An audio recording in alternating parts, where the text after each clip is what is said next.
Score कमी आहे, BMS BHMS ला देखील ऍडमिशन घ्यायचंय, तर कसं आपण या ठिकाणी महाराष्ट्रामध्ये जर प्रॉपरपणे काउन्सिलिंग करतोय तर 100% आपण महाराष्ट्र राज्यामध्ये बीएमएस बीएचएमएस कॉलेजला कसं ऍडमिशन घेऊ शकतो जर आपला स्कोर कमी असेल. तर या ठिकाणी हे सविस्तर माहिती मी गौरव चांदा आजच्या व्हिडिओच्या माध्यमातून तुम्हाला देणार आहे. मागच्या वर्षी देखील स्टेट कोटासाठी किती रजिस्ट्रेशन झालेले होते व त्यासोबत ऑल इंडिया कोटा 15% सीईटी सेलचा जो 52,000चा असतो त्यासाठी किती रजिस्ट्रेशन झाले होते हे सगळं सविस्तरपणे या सीईटीच्या पोर्टलवरती मी तुम्हाला दाखवणार आहे, जेणेकरून तुम्हाला एक निर्णय घेता येईल का आपला एक नंबर लागू शकतो का नाही लागू शकत, किंवा मग आपला स्कोर कमी असेल तर आपण कोणती देखील काउन्सिलिंग करायला पाहिजे. ही सगळी माहिती मी गौरव चांदा आजच्या व्हिडिओच्या माध्यमातून तुम्हाला सगळं सविस्तरपणे सांगणार आहे. चॅनलवर नवीन असाल आणि देखील चॅनलला अजून सबस्क्राईब केलं नसेल तर पटकन सबस्क्राईब करून घ्यायचंय. व्हिडिओला लाईक केलं नसेल तर पटकन व्हिडिओला लाईक करून घ्यायचंय. आणि जे पॅरेंट्स आमच्या ऑफिसला येतात त्या पॅरेंट्सचा सुद्धा तुम्ही या ठिकाणी फीडबॅक बघू शकता. आणि त्यानंतर मी तुम्हाला सांगणार आहे जर तुमचा स्कोर कमी असेल तर तुम्ही कसं या ठिकाणी तुमची काउन्सिलिंग करायला पाहिजे. सगळे तुम्हाला लास्ट इयरला जे रजिस्ट्रेशन झालेले होते ते सगळं दाखवणार आहे. ओके, तर तुम्ही या ठिकाणी पॅरेंट्सचा फीडबॅक बघू शकता. नमस्कार मित्रांनो, आज आमच्याकडे जिंतूरवरून पॅरेंट्स आलेले आहेत, देखील त्यांना आमची काउन्सिलिंग सर्व्हिस कशी वाटली हे थोडक्यात ते तुम्हाला सांगतो. सर थोडंसं सांगा.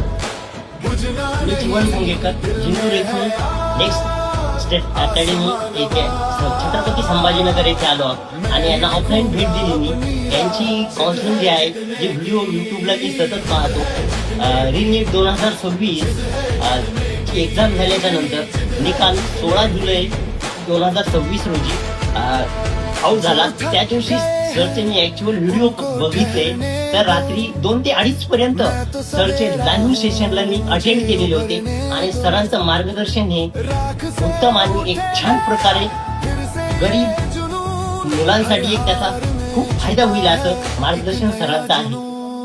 आणि काउन्सिलिंगच्या बाबतीत सर्व सॉल्व प्रश्न माझे काही डाऊट आहे ते सॉल्व करू करतात. कुठलाही प्रॉब्लेम असेल ते सॉल्व करू शकतात. आणि सरांचं कौतुक करावं एवढं कमी एकदम एक्सपर्ट आणि पूर्ण गरीब विद्यार्थ्यांना यांना योग्य असा सल्ला सर्व सर देतात. त्याचा फायदा होऊन जाईल प्रत्येक विद्यार्थ्यांना.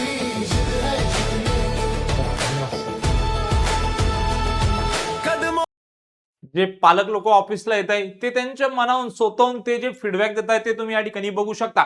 बरं, आपल्याला या ठिकाणी आजच्या व्हिडिओतून हे जाणून घ्यायचं की जर आपलं स्कोर कमी असेल तर महाराष्ट्र राज्यामध्ये आपण कशी काउन्सिलिंग केली पाहिजे व लास्ट इयरला देखील किती रजिस्ट्रेशन झाले होते हे सगळं सविस्तरपणे मी दाखवणार आहे. जर या ठिकाणी आपण आलो सीईटी सेलच्या ऑफिशियल पोर्टलवरती, ओके, तर या ठिकाणी बघू शकता 85% स्टेट कोटा आहे, त्यासाठी एक वेगळा टॅब आहे नीट यूजी म्हणून. ओके, आपण या टॅबला देखील ओपन करूया. ओके, त्यानंतर एक AIQ 15% फॉर आयुष कोर्सेस हे एक नवीन टॅब आहे. बघा, आपण हे दोन्ही टॅब आता काय केलेले ओपन केलेले आहे. दोन्ही टॅब सारखे दिसत असेल. ओके, सर्वात पहिले जर सीईटी सेल वरती जर गेलो तर सर्वात अगोदरची जी नोटीस होती आपण जर स्क्रोल करत गेलो हे बघा इथं नोटीस आलेली होती आपली, हे रजिस्ट्रेशन आलेलं होतं का रजिस्ट्रेशन कॅप शेड्यूल. त्याच्यानंतर जी एसएमएल होती, एसएमएल म्हणजे काय, महाराष्ट्र या राज्यामध्ये किती लोकांनी लास्ट इयरला रजिस्ट्रेशन केले होते आणि आपण कुठे होतो हे सगळं आता आपल्याला समजणार या ठिकाणी. ओके, तर तुम्ही निर्णय घेऊ शकता का तुम्ही ऑल इंडिया कोटाची काउन्सिलिंग करायला हवी का नाही करायला हवी. ओके, या ठिकाणी जर आपण या नोटीस वरती जर थोडं स्क्रोल करत आलो विद्यार्थी मित्रांनो तुम्ही बघू शकता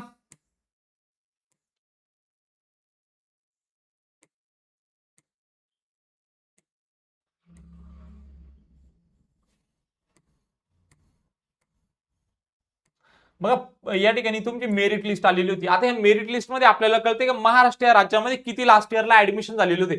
थोडं स्क्रोल केलं विद्यार्थी मित्रांनो. ओके, जो तुमचा आता ऑल इंडिया रँक आलेला आहे तो ऑल ओव्हर भारत देशामधून तुम्ही कुठे म्हणजे ऑल ओव्हर इंडियामध्ये तुम्ही कुठे, ज्याचा all India rank all over 5 lakh आला असेल समजा, तो ऑल ओव्हर इंडियामध्ये कुठे 5 लाख नंबरला आहे जेव्हा एवढ्या मुलांनी नीटचं एक्झाम दिले. पण ह्या आपल्याला ऍडमिशन कुठे घ्यायचं, आपल्याला ऍडमिशन देखील महाराष्ट्र राज्यामध्ये घ्यायचंय. मग महाराष्ट्र राज्यामध्ये आपण कुठं हे सगळं सविस्तरपणे सांगतोय. बघा, ज्या विद्यार्थ्याचा लास्ट इयरला जो ऑल इंडिया रँक होता या ठिकाणी तुम्ही बघू शकता विद्यार्थ्याचा ऑल इंडिया रँक 10 होता. ओके, तर त्याचा महाराष्ट्र राज्यामध्ये जो रँक होता तो 1 होता. म्हणजे यांनी काय केलं होतं काउन्सिलिंगसाठी या ठिकाणी रजिस्ट्रेशन केलं. तुम्ही बघू शकता सिरियल नंबर किती याचा 1 आहे, ऑल इंडिया रँक 10 होता. ओके, कॅन्डिडेट हा मेल होता. ओके, आणि त्याची ओपन कॅटेगरीचा कॅन्डिडेट होता. बघा इथं कॅटेगरीने आलेली. असंच आपल्याला कळतं की आपण कुठे. त्याच्यानंतर जर इथं आलो ऑल ओव्हर इंडियामधून हा स्टुडंट 26 नंबरला आहे पण महाराष्ट्र राज्यामध्ये 2 नंबरला आहे. ओके, कॅन्डिडेटचं नाव तुम्ही या ठिकाणी बघू शकता, फिमेल कॅन्डिडेट होती आणि ओबीसी या कॅटेगरीमध्ये 1 नंबरवर होती. थोडं जरी स्क्रोल केला पीडीएफ ला तर बघा ऑल इंडिया रँक ज्याचा 302 होता तो महाराष्ट्र राज्यामध्ये 18 नंबरला होता. ओके, आणि तो कॅन्डिडेट जो होता मेल होता. ओके, या ठिकाणी ओपन मधून होता. बघा आता थोडं स्क्रोल करत गेलो तर हे जे कॅन्डिडेट आहे बघा ओबीसी या कॅटेगरीमध्ये हा कॅन्डिडेट 9 नंबरला आहे. पण जर आपण या ठिकाणी आलो तर ऑल ओव्हर इंडियामध्ये हा 650 नंबरला आहे, टोटल 39 नंबरला हा महाराष्ट्रामध्ये. मग मागच्या वर्षी महाराष्ट्रामध्ये किती रजिस्ट्रेशन झाले होते सविस्तरपणे दाखवतोय. जर आपण याला स्क्रोल करत आलो विद्यार्थी मित्रांनो, या ठिकाणी जर सर्वात शेवटी जर आपण गेलो 85% स्टेट कोटामध्ये, तर या ठिकाणी जर सगळ्यात शेवटची जर आपण या ठिकाणी बघितलं तर ज्याचा ऑल इंडिया रँक किती होता या ठिकाणी बघू शकता तुम्ही, ज्याचा ऑल इंडिया रँक 13,19,363 होता, तो ऑल ओव्हर महाराष्ट्रामध्ये किती नंबरला होता तर या ठिकाणी 60,021 नंबरला होता. शेवटचा कॅन्डिडेट होता. ओके, पहिल्या राऊंडला महाराष्ट्रामध्ये मागच्या वर्षी किती झालेले होते या ठिकाणी जे रजिस्ट्रेशन झालेले होते ते किती झालेले होते 60,021 रजिस्ट्रेशन झालेले होते.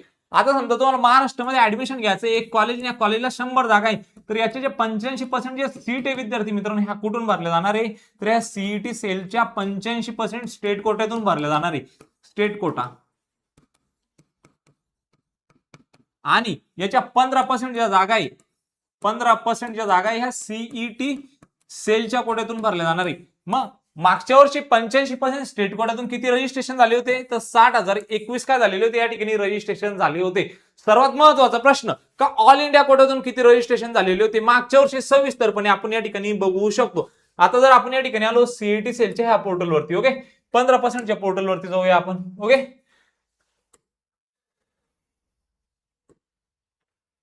बघा सीईटी सेलचा 15%चा पोर्टल आहे. ओके, प्रोव्हिजनल मेरिट लिस्ट आलेली होती बघा.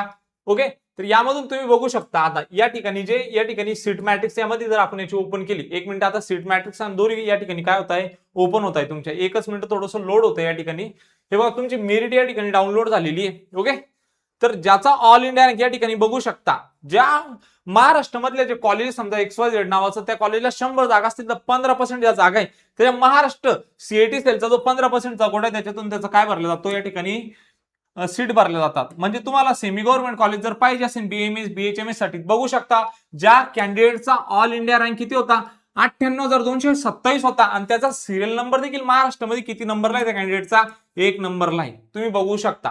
ओके, जर आपण थोडं जरी स्क्रोल करत आलो खाली किंवा 2 नंबरचा जर आपण कॅन्डिडेट बघितला ज्याचा महाराष्ट्रामध्ये सिरियल नंबर किती नंबरला आहे 2 नंबरला आणि लास्ट इयरला त्याचा ऑल इंडिया रँक किती या ठिकाणी तर तुम्ही बघू शकता 1,08,294. ओके, कॅन्डिडेटचं नाव बघू शकता, कॅटेगरी या ठिकाणी बघू शकता. आता आपण थोडं जर स्क्रोल करत आलो जे विद्यार्थी या ठिकाणी 53 नंबरला होता त्याचा ऑल इंडिया रँक किती होता 1,76,558 होता. ओके, तर या ठिकाणी कॅन्डिडेट फिमेल होती, ओपन होती. तर या ठिकाणी तुम्ही काय बघू शकता हे सगळं तुम्ही या ठिकाणी बघू शकता. मग 15% सीईटी सेल मधून मागच्या वर्षी रजिस्ट्रेशन किती झाले होते थोडं सविस्तरपणे बघूया. मग सर्वात खाली आपण स्क्रोल केलं तर मागच्या वर्षी BMS साठी किती सीट या ठिकाणी रजिस्ट्रेशन झालेले होते तर टोटल 3,862 या ठिकाणी काय झालेले होते रजिस्ट्रेशन झालेले होते. व त्यासाठी ज्या विद्यार्थी मित्रांनी शेवटचा जो कॅन्डिडेट होता त्याचा ऑल इंडिया रँक किती होता तर या ठिकाणी 13,19,227 होता आणि इथे जो ऑल ओव्हर महाराष्ट्रामध्ये त्याचा रँक होता 3,862. सांगण्याचं तात्पर्य एवढा का महाराष्ट्रामध्ये एक कॉलेज आहे त्याला 100 जागा आहे त्याच्या 15% या जागा आहे हे कुठून भरल्या जाणार तर ही जी लिस्ट तुम्हाला दाखवली ह्या लिस्ट मधून त्याच्या जागा भरल्या जाणार ऑल इंडिया कोटामधून. आणि 85% ज्या सीट आहे जे अगोदर तुम्हाला लिस्ट दाखवली होती ज्यामध्ये 62,000 60,000 काही तर समथिंग रजिस्ट्रेशन झालेले होते तर त्याच्यातून त्याच्या सीट भरल्या जाणार. जर तुमचा स्कोर कमी असेल तर तुम्ही काय करू शकता ह्या कोट्यातून जाऊ शकता. पण जास्त विद्यार्थी या कोट्यातून जात नाही कारण का ह्या कोट्याची जी फीस असते रजिस्ट्रेशनची ती 52,000 रुपये असते. ओके, या कोट्याची जी रजिस्ट्रेशन फीस असते ती 52,000 रुपये काय असते तुमची या ठिकाणी फीस असते. तर एवढी फीस तर या 52,000 मधून 52,000 रुपये फीस असते.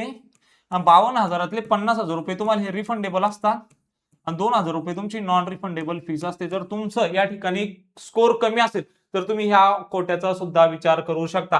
सर आमचा स्कोर खूप कमी आहे. ओके, सर आमचा स्कोर खूप कमी आहे पण all India quota state quota काही कळत नाही आम्हाला फॉर्म कसं भरायचं हे काही समजत नाही.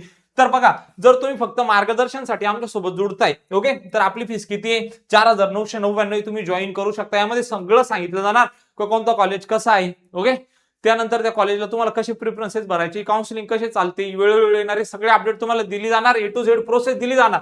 पण सर ते फॉर्म वगैरे आम्हाला समजत नाही, तर फॉर्म वगैरे जर तुम्हाला आमच्याकडून भरून घ्यायचा असेल, form filling, choice filling, seat allotment, document verification, direct admission, म्हणजे फॉर्म भरल्यापासून ते डायरेक्ट ऍडमिशन मिळण्यापर्यंत सर्व प्रोसेस आमच्याकडून करून घ्यायची असेल तर नेक्स्ट स्टेप अकॅडमी हे सुद्धा तुमच्यासाठी करून देते. फीस आहे फक्त 7,999 स्टेट कोटासाठी. जर तुम्हाला ऑल इंडिया कोटातून सुद्धा जायचं असेल तर तुम्ही या ठिकाणी जॉईन करू शकता. जी फीस असणार 7,999 असणार. जर दोन्ही जॉईन करताय, state quota plus all India quota, तर 15,000 मध्ये काय करून देऊ, आमचं ऍडमिशन करून देऊ. तर आम्हाला तुमच्याकडे जॉईन करायचंय तर मग तुम्ही याच्यावरती संपर्क करू शकता. 9699907700. ओके, नंबर पुन्हा एकदा सांगतोय, 9699907700. कारण तुम्हाला कळालं असेल का स्टेट कोट्यातून किती रजिस्ट्रेशन झाले होते आणि ऑल इंडिया कोट्यातून किती रजिस्ट्रेशन झाले होते. आणि जर तुम्हाला BMS BHMS करायचे समजा, तुम्हाला पुन्हा एक दाखवतो मी.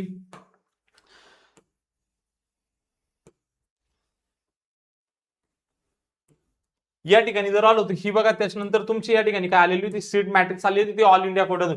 बघा आता YMT आयुर्वेदिक मेडिकल कॉलेज मुंबई, मुंबईला 100 जागा आहे पण 15% जागा आहे ते ऑल इंडिया कोट्यातून भरतात. आणि यासाठी जो रजिस्ट्रेशन करवला ज्याचा ऑल इंडिया रँक 1 आहे, सॉरी ज्याचा ऑल इंडिया रँक 1 लाख आहे आणि जो ऑल इंडिया कोट्यातून रजिस्ट्रेशन करतो तो महाराष्ट्रामध्ये 1 नंबरला येतोय. म्हणजे तुमचा रँक जर जास्त असेल तर तुम्ही याच्यावरून काय करू शकता, या ठिकाणी तुमची काउन्सिलिंग करू शकता. दिलेली माहिती जर आवडली असेल तर चॅनलला देखील सबस्क्राईब करायचंय, व्हिडिओला लाईक करायचंय, तुमच्या मित्रांना शेअर करायचंय. भेटूया अशाच एक मोर इन्फॉर्मेटिव्ह व्हिडिओमध्ये. तोपर्यंत धन्यवाद.